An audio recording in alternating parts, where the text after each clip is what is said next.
Mani sauc Ivars Grāvlējs. Es esmu dzimis Iļģuciemā, 6. slimnīcā, kas ir netālu no šejienes.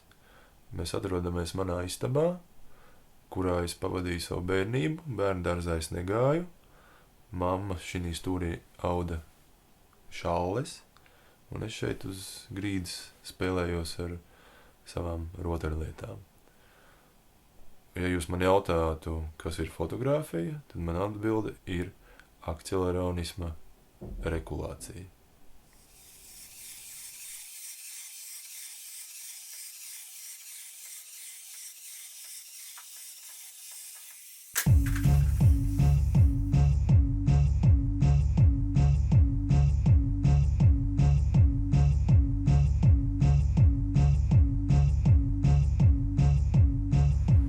Gurken, Bananen, Tomaten, Bananen, Gurken, Tomaten, Bananen, Tomaten, Bananen.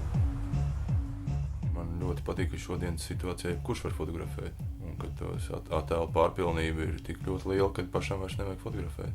Ka var izmantot resursus, datubāzi. Un otra lieta, kas man interesē fotografijā, ir konkrēti amatierisms. Teiksim, man nepatīk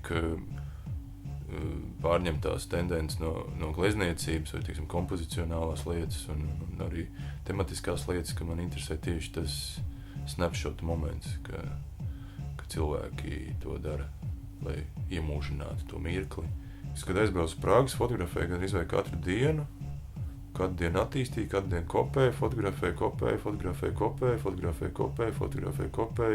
kompozīciju, fotografēju kopēju.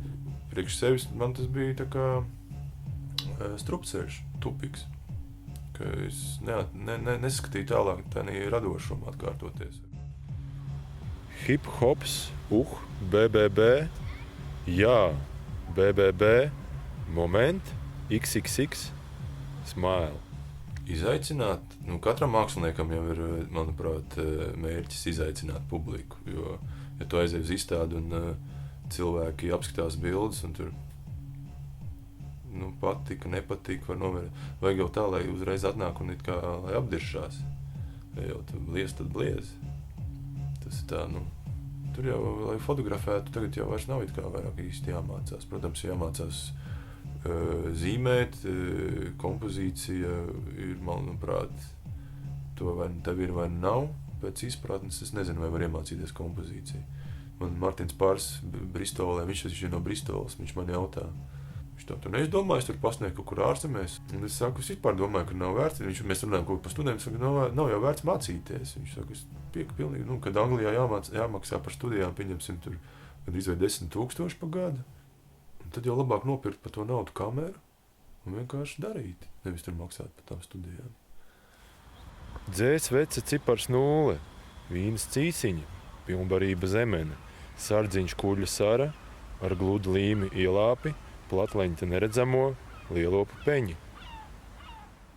Viena no sērijām, kas vairāk ir tā kā arī izstādīta, tā ir iepirkšanās dzēja, shopping poetry, kuras Prāgā lielveikalā, un to es biju pirms tam jau ievērojis, ka cilvēki ejot ārā, viņi skatās uz tiem čekiem, un viņiem vienmēr tā, tu jūti viņos, ka viņi sajūt, ka viņi pa daudz samaksājuši.